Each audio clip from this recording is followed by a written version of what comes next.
people. Hello, hello. I'm so excited to be with you for the next roughly hour. My name is Cherrye. If you forget how to say it, Stevie Wonder song. That's the one. But if you forget also, I typically too, when I'm in rooms with middle schoolers, I say Miss C. So any version of that is totally fine. I'm really happy to be with you today as I am going to be leading you through some of my practice and some practices I brought into middle schools in particular and high schools. And this is approaching devised theater through a historic lens. I'm so excited that you're here, and I do want to highlight, hey, come on in. I'm Cherrye, hi. I do want to highlight that even in the first session, I have the occasional moment where I freak out a little bit because this was my high school, and I haven't been back in this building in like 20 years, and so I'm like, this is wild. And I'm really happy to be with you, specifically theater practitioners and teachers who are interested in building out the ways that we can make interesting and exciting work with our young thespians. I want to, hey, come on in, welcome, I'm Cherrye. I'd like to start with just a little bit about me. You must be like, what's going on here?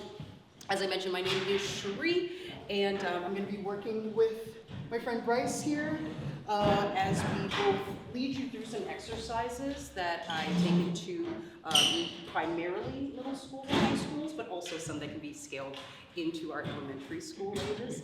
And Bryce is going to be definitely helping with questions about scaffolding you might have. For you. What do you take into your classroom tomorrow if you chose to? So we'll be kind of doing a little bit of activities as if we are the class, and then some activities in terms of just talking how would you scale this for your class, right? A little bit about me. I went to LaGuardia High School. I'm a basement gremlin. I was a theater major, and I continue to make theater. I consider myself pretty multidisciplinary in that I do solo work, devised work primarily. In the past few years, I've transitioned into dramaturgy specifically on solo work. And currently, I just opened a show as associate director at Ars Nova, a solo show being performed by Brandon Kyle Goodman. And it's really fun to work with other people on their devised pieces too. So that's been a lot of what I've done in the past, in the most recent history. However, my background in terms of a teacher, I was a theater teacher in with the DOE, so I was a vendor, so I wasn't like my heroes, all of you, who are in the classrooms all the time, but typically I would be brought in to supplement. And that would be your English curriculum, your social studies curriculum. I worked with Urban Word NYC for about 7 years. They're a vendor of the DOE. Some of you might be familiar with them. They specifically focus on verse-based work and poetry. And often we would be brought in when they were like, hey, we're doing a social justice unit. How do we do that? And then you bring someone in to, of course, work with the other teachers as well on that unit. And I will also say I'm a history geek. I love history. I love digging into history, especially with students. I worked with the Lower East Side Tenement Museum for 7 years. I helped start the schools and family program at the 9/11 Memorial Museum when they opened. And so history is very interesting to me, but learning how to use history and learning how to help students and new writers see themselves as a part of history is something that's been really interesting to me. So I want to share some of those tools and skills with you. You'll notice in front of you there are some handouts. There's a handout. If you didn't get one, these will be irrelevant for, I guess, what we'll be doing today, but I'm sorry, for what I'll be talking to you about, but these are just takeaways for you. So this is a little bit of what we'll be talking about and things you can use in your classrooms. Often when I teach this type of work, welcome. Anyone else? Yes. Often when I come into classrooms, the first question that teachers will say, they'll go, oh my gosh, devised work, that's so exciting. How do you do that? Right? How do you do that? Where do you start? And it's intimidating, right? I'm sure anyone here who has tried to mount a production with a bunch of 12-year-olds, it can be very intimidating. So my hope is with today's session to show you some of my tools and techniques, but also that you walk away with some tools and references for yourself. Right? Do you have any questions so far? Okay. Usually when I'm in a school, I'm walking in at like 8 in the morning to a room of like 100 12-year-olds. And first thing I do is usually demo. I'll usually demo some sort of poetry I've written, some sort of work I've done, and for this purpose, I'd like to just read you a little bit of something that I wrote from a solo show that I wrote and performed, most recently at Little Island on the heels of COVID when they let us back outside. This piece is called How to Mourn an American, and it came from research of about 300 years of grief practice in American history. This piece specifically focuses on a very well-known New York figure who stands in our harbor. And there is a question I had as I was obsessed about learning about her, Miss Liberté, right? The Statue of Liberté. I wondered what would happen if she disappeared. She's been around for a really long time and she's represented so much of America's ideals. And in very different political moments, we might start to question what's going on. And so my way of questioning was to wonder what would happen if the Statue of Liberty stepped off of her pedestal and disappeared. So, this is about a rumor. It's been 18 hours since Libby's been missing. Have you heard the word? Oh yeah, she's finished. Rumor is she said, "You can all miss me." Liberty's stepping away for a minute. She slammed the book down, no further discussion. Blew out her torch, stepped heel first into the Hudson, wade into the water, sink into the bottom, waves over her head until she can't see nothing. Rumor is she didn't drown. She swam to get free. Some guy on TMZ says she's in New Jersey, playing in the woods with foxes, bears, and bees, hiding from NBC. Lemon and Hannity. Rumor is she's had a crisis of personality, and she's wondering, who is she?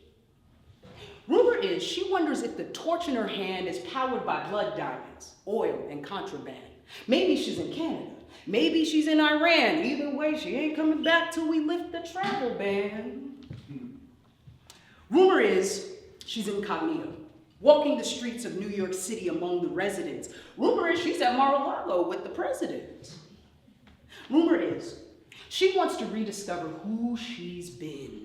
From 300 years of mourning Americans, turn back time to our first minutes to learn how to cope with her own loss of intention, the loss of her meaning, the death of liberty, and so, where did she begin? October, 1886.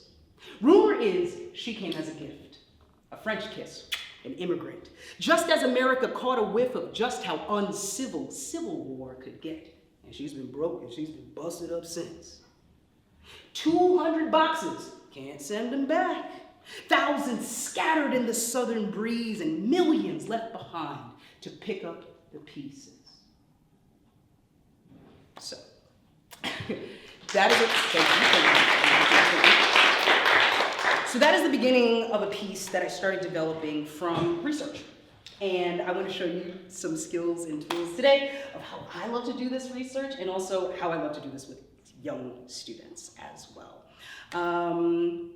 Great, let's start. Stand up, come on over.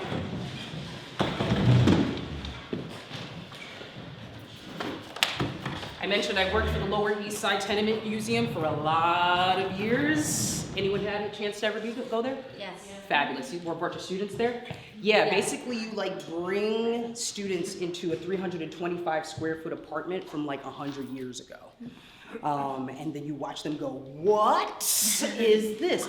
I think it's one of the most successful examples of educational experiences in the city of placing the students in history and reminding them that they are a part of history. They're in history right now, right? And so one of the things that I took away with me is this fantastic photograph. I'm gonna ask you to come in a little closer. And I have this larger picture. You're welcome to join in, come in around. I have some smaller versions as well if it's a little simpler to pass around and take a closer look for any details and things like that. But for now, I'd like you to take just 30 seconds. Take a look at the photo. Just yourself. What do you notice? I want you to consider your senses as you look at this photograph. What does the street look like, sound like, smell like? These are our opening questions as playwrights. Right? Why are we here? What's going on?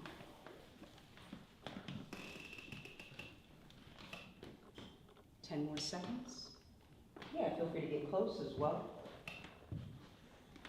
Notice the details, because there's a lot going on.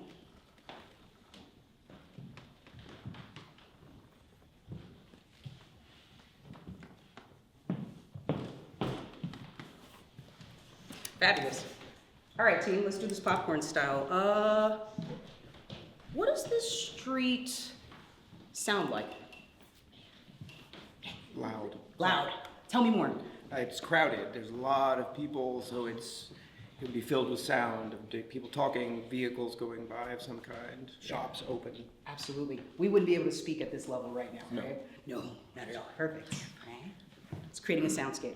Mix of languages. Mix of languages. Tell me why you know that. I see Hebrew signage Mm-hmm. and English. I would think if I could zoom in, there'd be other languages like Italian as well. I think you called that exactly right. Yep. This is about 30 years after this was the largest German population outside of Germany in the country. And at this point, 1898, consider that about 2.5 million Eastern European Jewish immigrants poured into Lower Manhattan. Not all of them stayed, but a lot of them did. And there we go. Mm-hmm. What else? What does it sound like? I can imagine there are like people peddling, like calling out and you know, trying to sell their wares. Yeah. Get your fish here, right? Some questioning, some bargaining, maybe. Yeah. Questioning, but absolutely. Yes. We're looking at- What sounds that are familiar to you do you think are missing? Cars. Okay. What else? Yes. Birds. Maybe we know that the air quality was famously bad at that point in history. What else? What sounds are missing? Silence. Silence. Mm-hmm. Right? Anyone talking on their phone? I know it's Love this picture as a way, thank you, Bryce, because it's a great way to ground students in a time period, especially if you're starting a piece and you're writing, you're building a play world, grounding them in something where you go, what do I hear and what I don't hear is really important. What does the street smell like? Horse carrot, yes. Sweat, yes. Humid. Where, what tells you that? What tells you that here? But how crowded it is. In terms of sweat? Lots of clothes. Yeah, horse carriage. You can't actually see the horse, but you can see the carriage. Partially prior knowledge also. Prior knowledge, yes. Share your prior knowledge. Just that we know that humans can take on aroma. And we know their access to products and water, etc. is different than ours. And we can see the horse. We can see the back of the horse carriage there, right? Yes, we are still in the era of the horse-drawn carriage. Most of the buildings in this neighborhood at this time are just starting to get toilets inside of it. Aside from that, outhouses. Yay! The whole street smells like the MTA. Nice. Nice. Okay, great. So these are some really interesting ways, I think, especially if you have really new playwrights, really young playwrights, right? Kids, like really, really young kids, elementary school. I love using images because they'll start to point at stuff and go, oh, it reminds me of. And maybe their street doesn't look like this today, but you can say, what does your street look like, right? And how do we recreate some of that experience as well? Now let's lean a little bit further in. I'm now gonna put the question of who.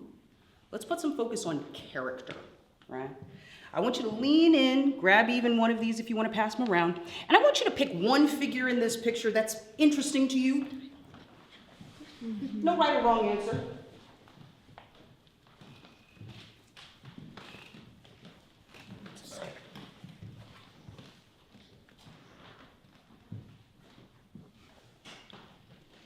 Yeah, someone who's interesting to you, something that's interesting to you.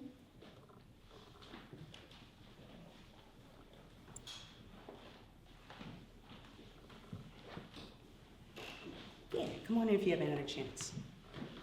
Okay. Who's interesting? What's the guy over there? This guy? And, There's okay, and something hold on. happening. Okay, so hold on. What's this guy looking at? What do we think? What do we think? What does he think? This guy right here. This guy right here. What do we think he's It's looking at? something over here. He's looking at something over here. Okay. Gotta buy something over there. Ah, okay, okay, okay. And I'm sorry, and you had This woman, right? Her here. here. Yeah. What's interesting? What's She the doesn't question? seem to be talking or communing with anyone else. She's looking almost like she's at us, and she does not look very happy. Ooh. The fun part about using photos like this, chances are you don't know any of these people personally. That's right. So for students, especially younger students who might have a sort of like deeper distance from this time frame, they can start to apply their own ideas about, well, how, when I make that face, what emotion am I feeling? So maybe she's feeling a certain way, right? Great way to start cracking open character, especially for really young playwrights, right? Anyone else? Who else is interesting to you? Fancy lady. Yeah. Fancy lady. Yes. Oh, fancy. With a really ornate shirtwaist, really ornate hat. Why is she interesting to you? She's the fanciest dressed person there. Like, she came out on the street dressed like that. Like, she's trying to, I don't know, show off her outfit right now. Yeah. As well as one. So the question that you might have in terms of even thinking about intention, why is she here? Yeah. Right? I love these pictures because you can immediately start going, oh, these are characters. I think about them as characters. Now, what do they want? Where'd they just come from? Where are they going? This little guy is probably one of the most interesting people in the picture to me. Wearing fabric. Boy with all the stuff. He's carrying cut fabric. This is the era of the sweatshops, right? Child labor, absolutely. I was gonna say, how old does that kid look? Is he the age of your students? Got some scraps. Below 10, for sure. Cutting scraps of fabric, running them between the sweatshops so he can put the piece, so they can put the pieces together, and he would be paid for that. What day is this? Tuesday, Tuesday. Why Tuesday? Who says Tuesday? because it's a weekday. It's a weekday. Okay. Yes. People are buying stuff. Uh-huh. I would say, Sunday, I would say yeah. it could be Friday morning. That's what I was Why? thinking. Why? Tell Because me. if it is a Jewish neighborhood, the Sabbath would be in the evening. Yeah. Oh, So everyone's buying their food before the sun sets. Love doing this exercise with young kids, right? Because then they become the experts, right? In some ways, they're like, well, in my neighborhood, everyone looks like this on Friday, right? And so they get to also tap in and be the storytellers as well. Here's what I'd love for you to do. If you haven't already picked someone, or if you have picked someone, I want you to hold that character in your head. I'm now going to be passing around some Post-its. Please take one and pass it down. I'm now going to ask you to write a short monologue from that character's point of view. What are they thinking about right now? Friday afternoon, right? We determined this is Friday afternoon? Okay. What are they thinking about? Where did they just come from? What do they want? Right? We're going to take 5 minutes, and then we're going to hear it from you. So be ready to share out. Oh no! Oh no! Oh no! Oh, I'm glad you're here. I'm glad you're here. Yeah, no, of course. Yeah. So pick a figure, and we're writing short monologue, 5 sentences. No more than 5 sentences. 5 sentences? 5 sentences. And if you're the kind of student like me, who really needs a place to start, right? If, like me, you are nervous about writing, and if only you could begin, right? If only you had a prompt, you could get something done. Let's make the prompt, if you choose to use it, the 3 words, I wish that.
We'll take about 2 more minutes. 2 more minutes. And we'll hear a few of your works in progress.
Okay, we'll take about 30 more seconds.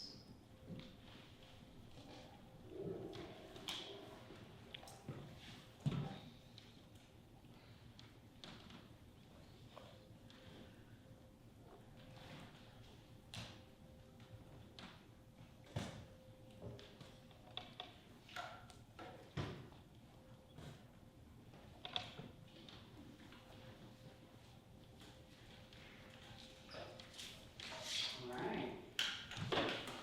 Hands down. How was that? Was that challenging? You can keep it real. Hands down. It's not challenging for us, but I just, Yeah. I wish. Yeah. I think, especially for students who are already working through potentially other units that are, or units in their other classes.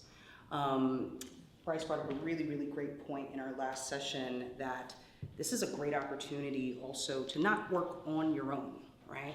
To not have to build out an entire lesson based on one image, right? If, let's say, your students are doing a unit with another teacher, right? If you're doing a unit on New York City, early 1900s, and all the teachers are doing work with this. There's an interesting opportunity to not only build on top of each other's work, and also not having to start from zero, right? They're already talking about the Harlem Renaissance. You can add to that as well, and it's sort of, I think it does help to ease some of the intro into that work as well. And then, Yes, yeah, please. if I can jump in, then, you know, we start to think, 'cause I go through the same thing, right? Well, it's like, I got something to say, but I don't know if my kids are gonna have something to say about that. So we start to think like, okay, what would be some entryways, right? I wish that. Just start there, I wish that. Right? See how far that gets them. I'm worried that. Right? You could give them a sentence starter for all 5 sentences. Sure can. You could give them a basic outline. So in your 5 sentences, you have to give us something your characters want, something they're worried about, and something they're looking forward to. Right? So we can really get into what would be enough structure so that our students feel successful. Right? I love sentence starters. They're so useful, right? And you can make it a take it or leave it thing too. If you have those students who just want to fly with it, cool. You're gonna let them know they get to do that. But yeah, 100%. As adults, we're coming in with a certain context. We know that context is a struggle for young people. They've seen like 0% of the world. But we can help them feel successful with this. Yeah. I think even when I would teach a poetry version of this, I would always start with sentence starters. This place, fill in the blank, smells like, right? And you can start a monologue with, oh, this place stinks, right? And that immediately, they don't know maybe what this means, the context of this. They know what a smelly New York City street is, right? They may not know every little detail of stuff, but they know what it's like to be in a crowded space, right? So to your point, yeah, like sentence starters are fantastic for this. And it gets them to start thinking like playwrights as well. Sensory imagery and thinking in terms of what is it like experientially to be in this space. It's a great way to start play building if you have sort of devised work there. All right, love to hear a few monologues, mini monologues. Hit us. I guess I titled this The Old Man with the Cane. Yes. In the picture. Oh man, I hate this time of day. It's always so damn crowded. Watch your step, I'm walking. Move over, you fabric-carrying creature. Ugh, finally made it across the street to get the eggs. Crap, now I gotta get back, go across. And you did something really fun. Of course, you started with you did a voice, right? I think this is such a fun opportunity, especially if you're going to be working with these students, kind of like hand in hand a little bit, and they say, "Oh, I'm writing all of these things that are about their experience," and they're just talking from their voice. I'm like, "What does that person sound like? Do they sound like anyone you know? Is their voice really high or really low? Is it a little grovelly? Are they mean?" Right? It's a fun way to sort of open up for them. Character work. Wonderful, wonderful. I hate this, but I go. I knew what I wanted. It's a weekly thing. Go in, you get it, you get out. What I wasn't expecting was for it to be sold out. Right, Gladys has one. She has 3. Ooh, incorporating other characters. Love. And there is something so wonderful about seeing someone in their normal, everyday, this happens all the time, and it's so dynamic because it means everything to them, right? I don't know what it was that they're trying to get to, but I know that they're about to fight Gladys for it. That's what I know. Yes, beautiful, beautiful. Who else? I did Fancy Lady. Fancy Lady. And I used the sentence starter, which was very helpful. I wish that my husband didn't lose all the money we were going to use to pay the house help. I've told that man countless times to quit gambling. Now here I am in my finest furs doing this mundane work. The streets are nothing like uptown. The smells are going to make me sick for days. I can't even understand what people are saying. How am I supposed to get all the things that I need for dinner? Maybe I can find someone to help me. Hello? Do you speak English? Ugh. Immediately we're getting a sense of stakes, right? What's going on with this person? Are they comfortable here? Is this where they belong? And immediately we're getting all these rich colors of how this person feels, where they're going, where they just came from, how quickly do they want to get out of here, how quickly do they speak. You're already starting to build with this work character, right? And all the stuff that playwrights do. You don't just say, that's a rich lady. You'd be like, this is a rich lady who doesn't think she needs to be here, and she came here at the wrong time, and she has a lot to say about it, right? Fabulous. Can I have 2 more volunteers? I'm gonna have you do a slightly different exercise. Oh, yes, please. Revealing a secret. Yes, yes. What don't we know about these people? That's a good one. Really, really good. Thank you. So for our 2 here, I'm going to ask you to do the same exercise, except a little bit of a caveat. I'm going to have you bounce between lines. So it'll be like first line, second line, third line, and so on and so forth. Yes? Fabulous. Let's hear it. I wish that my daughters were here to help. I wish that I knew.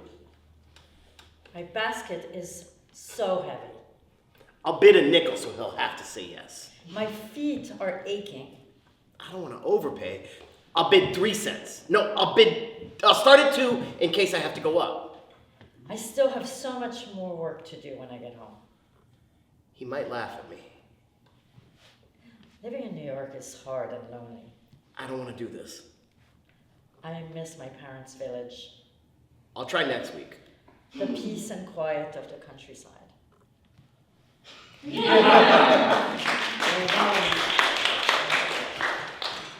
A question that comes up often is, do you just use stuff like this for monologue work?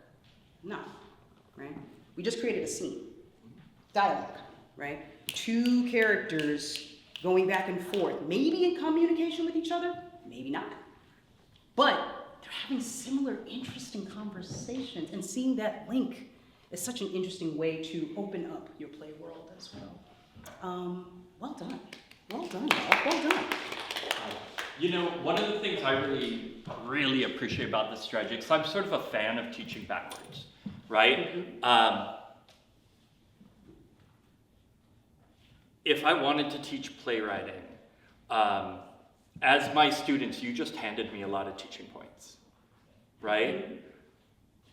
I could hear one of those say, did we get a sense of what she wanted? Right? Yeah, okay, great. Let's call that objective, right? What a character wants is objective. You already know how to do it, so let's give it a name, right? Do we have a sense of how they feel about another person in the scene? Okay, all right, cool, let's call that relationship. So instead of saying, okay, we're gonna teach objective and now you have to show me you know how to do objective. I love working backwards with playwriting, right? You all just showed me you 100% know how to make a character want something. That is awesome. A character wanting something is the most important thing about a character, because without a want, there's no story.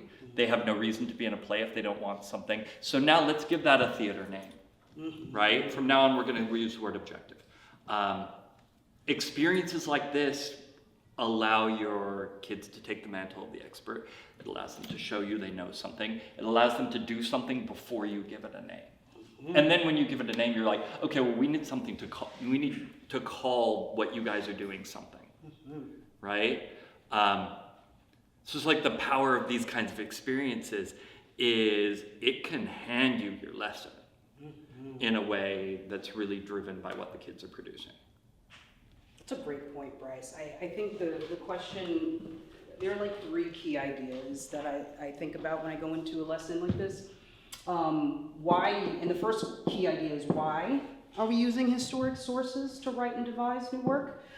Research is really, really useful, but it's also an introduction to dramaturgy, right? The kids don't know that it's an introduction to dramaturgy.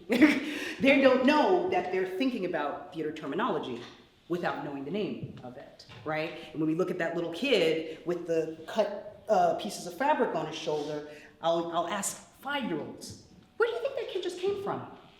And they'll be like, the store? Oh, they came from another place. Oh, they went to get the fabric. Where are they going? Maybe to another place? Okay, maybe they're going to have lunch.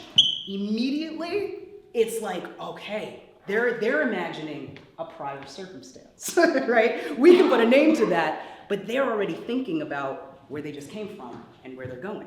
They're learning Playwriting 101 without even thinking about it. I think that's a great point, Bryce.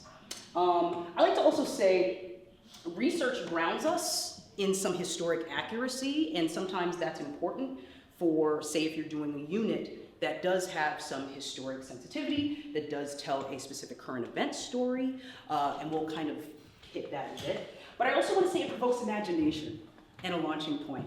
I love to say with this picture with students, you don't know any of these people. You don't know what they're thinking. You don't know everything about them, but I want you to use your own human experience to think about what they might be doing as well, because it's very similar, right?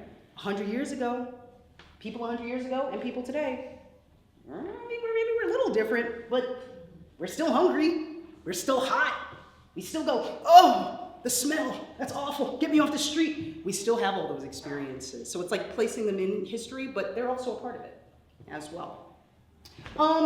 Quick thing, if you are ever asking what kind of resources can we use to inspire our writing, I will say, I like to advocate for primary and secondary sources. Why? It's a great tag team with your social studies teachers, right? Learning how to not just look at a source, but also identify what's going on, to analyze what's happening, because we just did primary source analysis, right here. We did it in a very sort of like experiential sensory way, but we broke down this document in a way that you might if you were in social studies as well, right?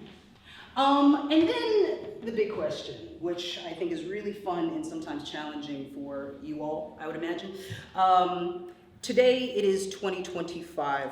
I want you to imagine we're jumping forward to 2075. And there is a classroom of teachers sitting right here. And they're being asked to look back in time to 2025. What resources do you think they'd be able to turn to? And I'm asking my teachers right here. Where do you think they'd turn? Social media. Social media. That's the big one. That's the one I think about immediately, right? I love coming into like middle schools and high schools and then go, this primary resource, this photograph is how we learned about the lives of people 100 years ago. 100 years from now, how are we gonna learn about you? And they're like, what? And then depending on how cool you are with your kids, I'll say, take a look at your profile on TikTok right now. Based on what you see there, what is someone gonna learn about you? What do you like based on what you see in your profile? What type of pictures do you take? What are they gonna gather? What story will they gather, maybe about you in this moment? I think it's a really fun activity because it suddenly makes them go, what? I'm telling a story with my profile right now? Yes, right? And of course the adults in the room can all understand that. But they are also starting to see themselves as a part of history. And so there is a fun thing about social media. I've done a version of this exercise where it's like, pick a picture from your friend's timeline and tell a story from that. Those are super fun as well. Now, what I'd love to do is do another version of this activity, except we're gonna break it up. We're gonna split up into 3 different groups, and you're all gonna get a different resource.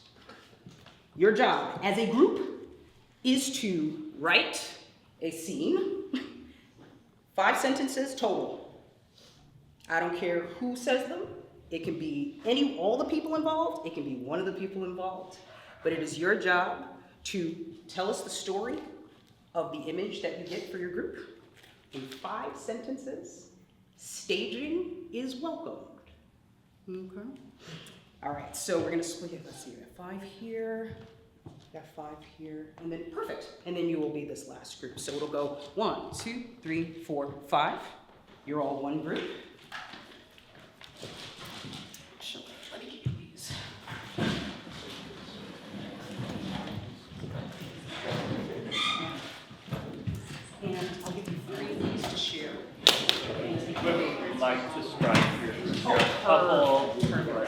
paper. Okay. Whoever would like to describe your group, here are a couple My of group 2. to work with. Here are a couple of us who would like to describe for your group. Thank you. We're going to share these. This is your resource. Okay. And I do highlight. For this exercise, I always say, you pick the characters, you pick the story. You just get, my only rule is you need 5 lines of text. 5 lines of text. Tell me a story. Okay. Yeah. Story. Doesn't have to be. You can write them together. You can write them one in a line at a time. It's up to you. Okay. Your call. Your call.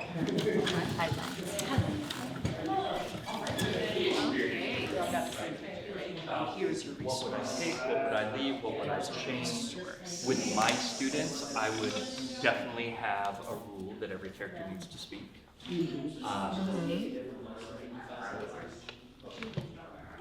Oh, there's no character here. That rule's not important, right? So we're always thinking about adaptation. Absolutely. So feel free to, you just need five sentences. There are 5 lines total. You decide how they're written. You decide how they're distributed. And tell us a story.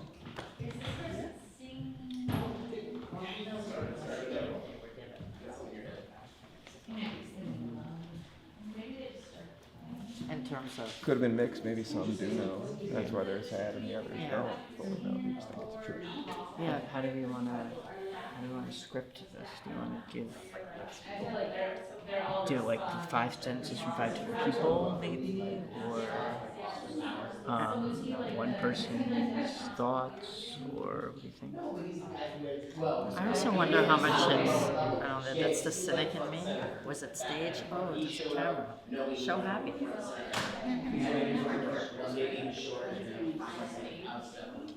Each person says one thing. Yeah, Barb, Allie. Carlotta.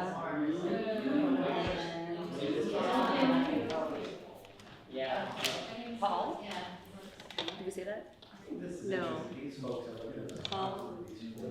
Barb. Is it Ali or Allie? Probably Ali. Ali. Let's do that. Barb, Ali. Carlotta. Carlotta and Paul. So you can develop your test, start to stage a little bit. And then we'll talk about it and see what we get. Medical staffers. This is COVID. This is COVID.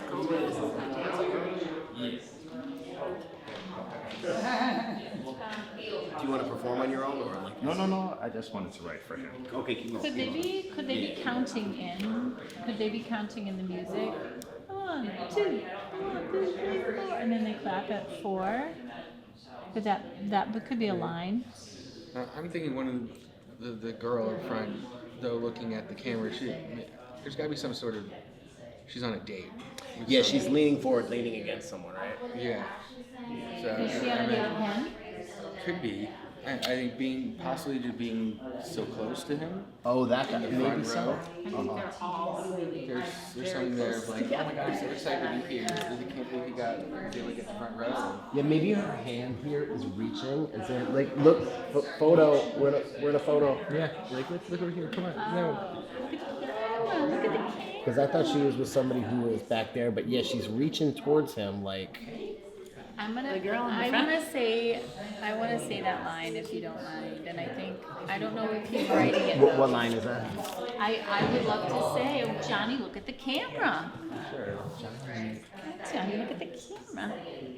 I mean, I don't know. But maybe we should wait and see what he We'll be okay. And then what would be those are the things you say out loud? Will we be okay? Oh, will we be? Oh yeah, maybe that's the opposite. Like what you Oh, I like that. Good luck. We'll miss you. Please write. It will be okay. I need a fake one. Okay, please write will we ever hear from? Will we ever see you again? Yeah. So those are like the Sort of anti line. When will I ever hear from you? Okay, wait. Please write. Please come back. When will I hear from you again? When will I ever hear from you again? When will they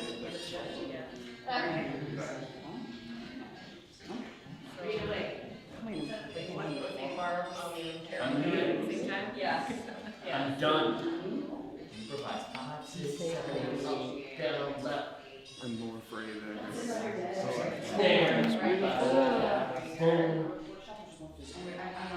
Offer is something you can't match.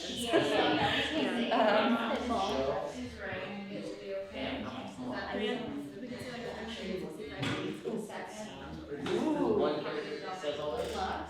You're right. Please write. It will be. I like it. Yeah.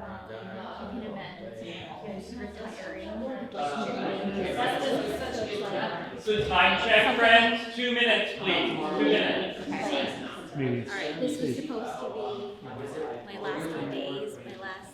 They say 365 days since we've done this. Maybe someone could be like 220 since I should Since I should have retired. Barb sounds like, Barb was at the first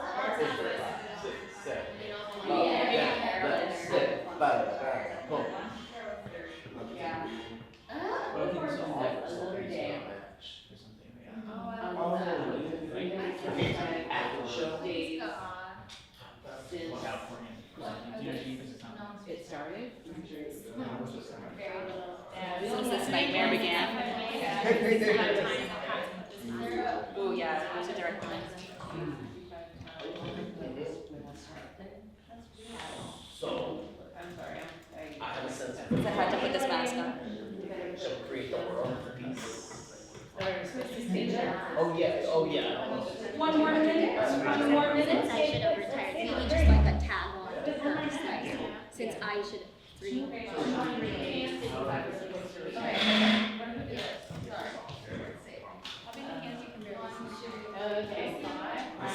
want to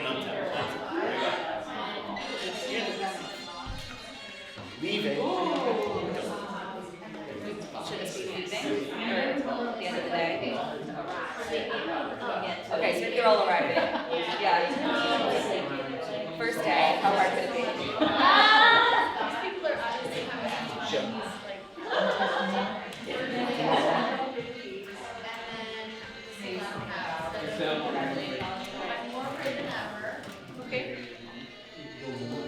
You're where? Do we have a trumpeter? It seems like. I wrote up a quick thing for the. Can we hear it? Can we hear it? You would send the line, Johnny, look at the camera. So I'd be like, Johnny, look at the camera. Look at the camera. Look. Oh, he didn't look. Oh. Oh, what if the children don't forget? Yeah, I hope the children Hope the children don't forget. will the children. Well, that's dark. When will I ever hear from you again? Will we be okay? That's good.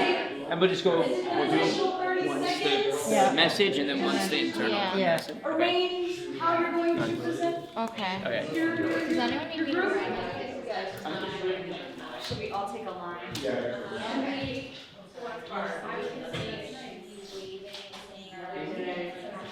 I'll do it. And we're coming back together, and as we bring our attention back, notice any feelings of incompleteness, any feelings of not enough time. Maybe remember what it feels like to be a student and to not want to put your colored pencils down, but you have to put your colored pencils down because we're cleaning up and going to math. Right? Transitions are really interesting. And what we spend a lot of time in the classroom sort of massaging those out. So we're just going to allow that whatever's on the page is what exists. And it's okay if a scene doesn't quite conclude because the rest of the play exists in our imaginations. And that scene keeps going. But we'd love to see what we have today. Yes. Yeah. Indeed. Who's first? Yes. And we'll do. I'm going to borrow your picture. Yes. Right And there. we will show you. That's perfect. Do you want to So- straight? Oh, yes. So this is the picture that we're using. All right. And you can let us know when you're at places, when everyone's ready to start. This way, so they see. Meet here. Sound cue. Oh. All right. I'm leaving.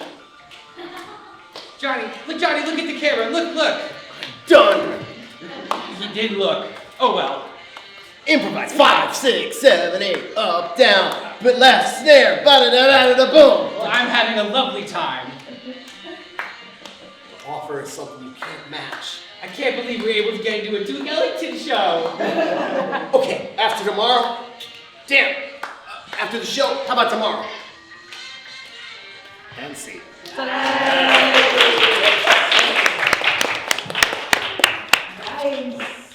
Oh, that's so fun. Oh, sound cues. Fun, right? It's interesting. The sound cue immediately placed us in it, right? And everyone being busy and doing something else. Oh, that's so interesting to look at on stage. It's always a fun thing to recreate a vignette, especially with young students, where they're like, how do we stand? Where do we go? And I'll go, cool. This is one exercise. Be like, I want you to freeze as one person in this picture. Find one person, take on how are they standing? What are they looking at, right? And then you can move them around as well. So this becomes the beginning of your stage pictures, right? Use the pictures as your stage pictures. Fabulous. Thank you. Well done. Whose name? Yay! Can you have the pictures? Perfect.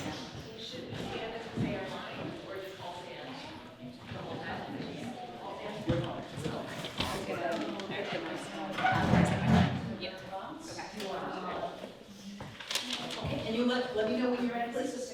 All right. Oh, here, do you know the picture? Oh, wait, did y'all have it? You got it first. Great.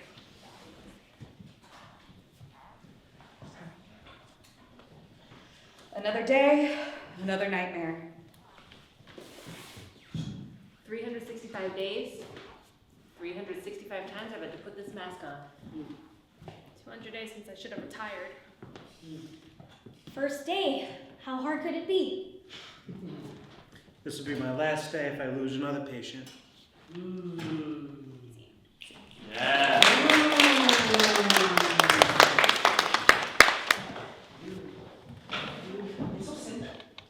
It's so simple. Doing pieces about I think you've seen the picture, right? That this is based on. This is just masks, K95 masks, right smack dab in the middle of the COVID-19 pandemic. So far, we've been talking about like distant history. If you have older students, incorporating current events into this activity could be something that's a great tag team with a social studies teacher, and it also can be an opportunity for the students to bring their own voices to what an experience is, you know? Especially our high school students were in school during COVID. Right? And so maybe they have an opportunity to open up some of their, and be the experts in their experience as well. Well done. Hi.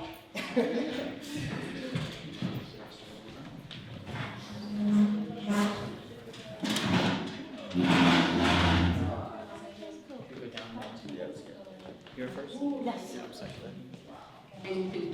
Oh, yeah, let's do one. I can move this out the way too. I know you're good. All right. Wait. Are we all waving at the beginning and then after Sarah? After Mom. After Yeah.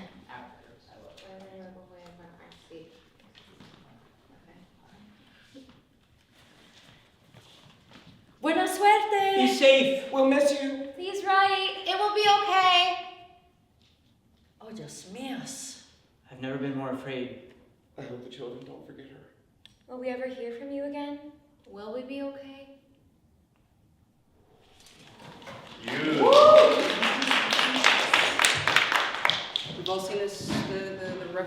resource, the reference?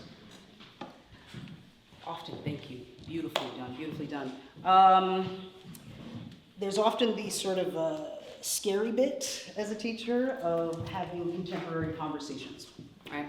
I think this work is really interesting because it allows us to not have to hit the, hit it right on the nose, but you can always see a historic reference that is speaking to a contemporary conversation. This type of work in particular, I think, is particularly useful in collaboration with other teachers.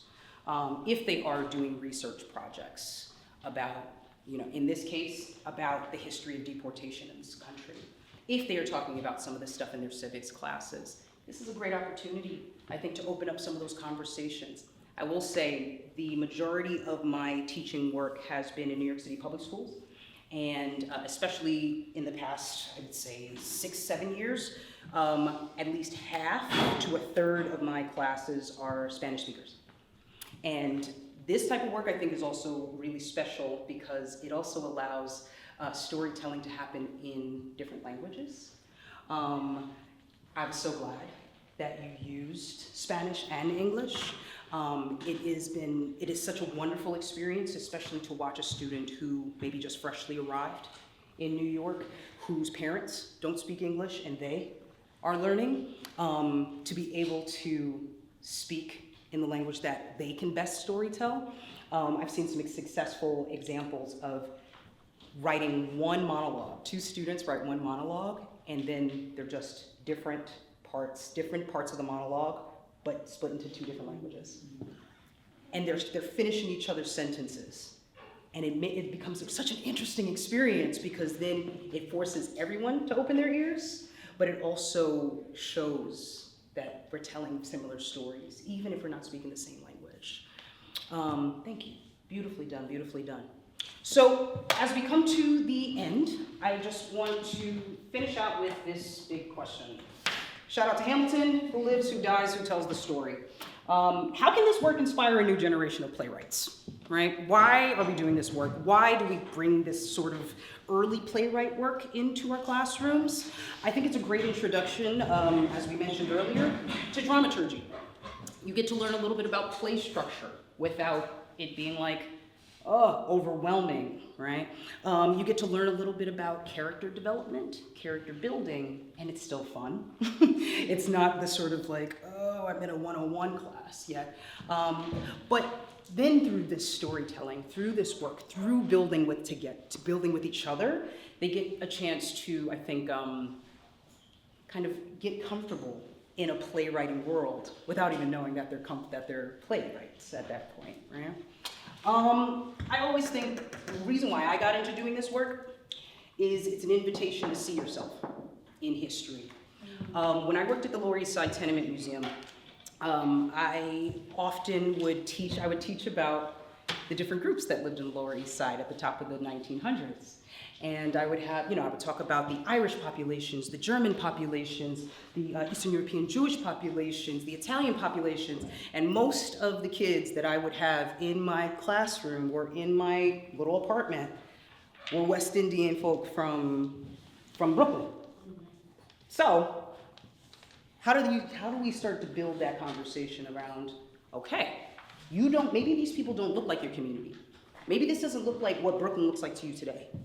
But how do we start building some of these, right? What does Nostrand Avenue smell like on Saturday, right? What is it like when the West Indian Day Parade comes down, right? What sounds do you hear? It's a way of also connecting them. They are a part of this history, right?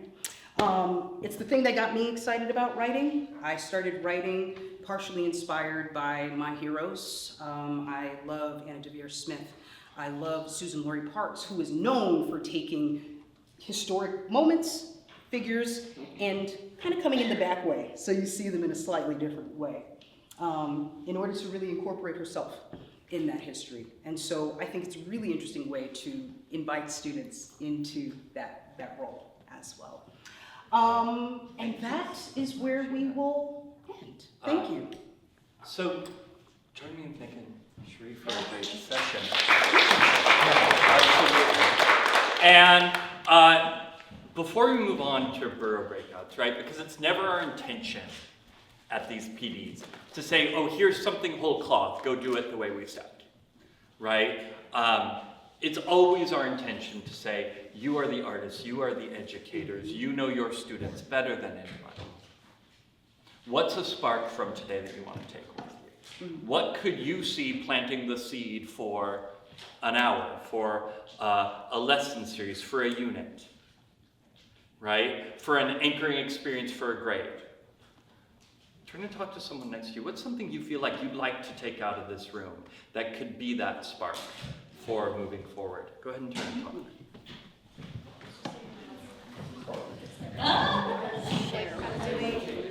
So I'm revamping. I have elementary, so it's very like has to be simplified. So it has to be very simplified, and I think starting off with a historical picture, diving into a character, but then going into the important. This, I'm thinking now, like, literally do this. I'll print out pictures of the scenes, write down 5 things that your character would say, like, write down your character's inner monologue in your own words. So then maybe they can start, like, getting simulated, like, what this character's supposed to be, so it's less about, like, I just do this on the page, instead of just spending 45 minutes, like, goofing off and, like, saying, oh, okay, we'll memorize it, whatever. Like, it's actually getting them to, like, dive in a little bit more. This was great. I'm very excited. I really liked the experience of like writing the monologue and then hearing the 2 monologues side Yes. by side. Like I think that's my favorite way to have kids start writing. And so this year, I didn't really anchor it very well. Like, didn't start out with a cool, figure or anything like that. So I think maybe, because I wanted to be done, but I think maybe I'll detour, go print up some pictures, and I think maybe we need to make some scenes and monologues about like what it was like to be in that time. Maybe you're in, because we just had that picture of Duke Ellington that used to be so. You got high school? Yeah.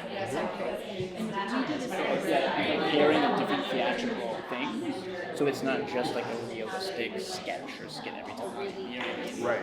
I think it's really like when I think about playwriting, I'm always thinking, how can you make it more theatrical? Why isn't this just a TV show? This sounds like a TV show. This is theater, so it should be theatrical. What does that mean? You know what I mean? I think there's an element of that. Without doubt. Yeah. I mean, it's also inspired me with visual things because I also come Story, from art. and it's great. Like, what Like the kids really latch onto it. This is the first year in a while that I've been with 7th and 8th graders because I was doing 3rd, 4th, and 5th, and it just kind of got switched this year. And I want to be adding more literacy and more writing to the practice, and I thought this was such an engaging way to do it. Yeah, and it reminds me. Oh, I need to just like go talk to the 5th grade teachers and be like, "What's your curriculum?" I can tell you what day. And it's like, And you had it happen with the year.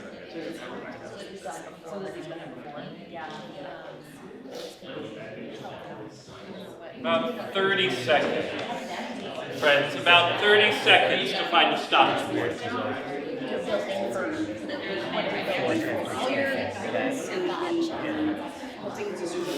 would you wonder like after school, would you want to be like? Yeah, well, we do it with the. No, I'm very excited. Visual theater, yeah. They have so much Shakespeare. What am I doing today? How am I going to make this fun? How am I going to like scouring YouTube videos? Now it's like Funny. I like that. Pick a picture from your friend's feed or whatever and write monologues. That's gotta be good because we're like kindergarten through 5th grade. We're not quite there yet. Like, ready to whip out phones. Behind this picture, right? Like they, look at Toussaint Louverture, like who leads the whole Next, coming back together, please, friends. We would love to hear from a few folks about that takeaway, right? What is that spark for you? What's that thing that you'd like to carry out of the room today? Yes, please. I love what we did today. especially just now with, well, I love both things we did. Going back, like the picture that you showed us first of like pick the character, especially depending on, like, I think it depends on everything that you do, like whatever, doesn't matter what scene, like whether it's classical theater or contemporary theater, like the kids, like when they hear, like for example, I'm doing Shakespeare with my seniors, like they hear Shakespeare and they automatically freak out because they're like, this isn't normal, we don't like this is boring, but then you implement this and it's like, here's your character, no words, tell me what they're thinking, what's going, like that is going to stimulate their creativity and like their imagination with it before we start stepping into like, what are these people actually saying? Absolutely, thank So you. I like that a lot. Yeah. Yes, please. You talked about when very early on you modeled having two people kind of read their monologues but going back and forth, and how like it just felt like a really quick and easy way to model something kind of more theatrical, and give us an idea, and like, you know, multiple people ended up using that kind of idea of people talking in their group things. So kind of the really quick model of how it works with more than one person before going into the group was really useful and something I would want to do, like with students. Yeah. We were talking about how it was a great way to sort of be brave to go into deeper conversations. I am a history teacher, so I am looking for ways to think outside the box in the regimented history classroom. So I'm excited that these are simple ways and kind of short ways in my class to slip in some theater, you know, because we already do a thing where we analyze a picture, and now on Tuesday I can say, okay, let's analyze a picture, now give me 5 lines of dialogue, you 3 people, you know, so that was fun, yeah. And I was going to say, before we leave, if I'll put out some other resources that people want to see. I've done some exercise with advertisements, with newspaper articles, and it's really fun to play with history classes. Thank you. Yeah, thank you. Friends, your next stop is your Perot breakout room, starting at 2 o'clock. Thank you so much. Thank you.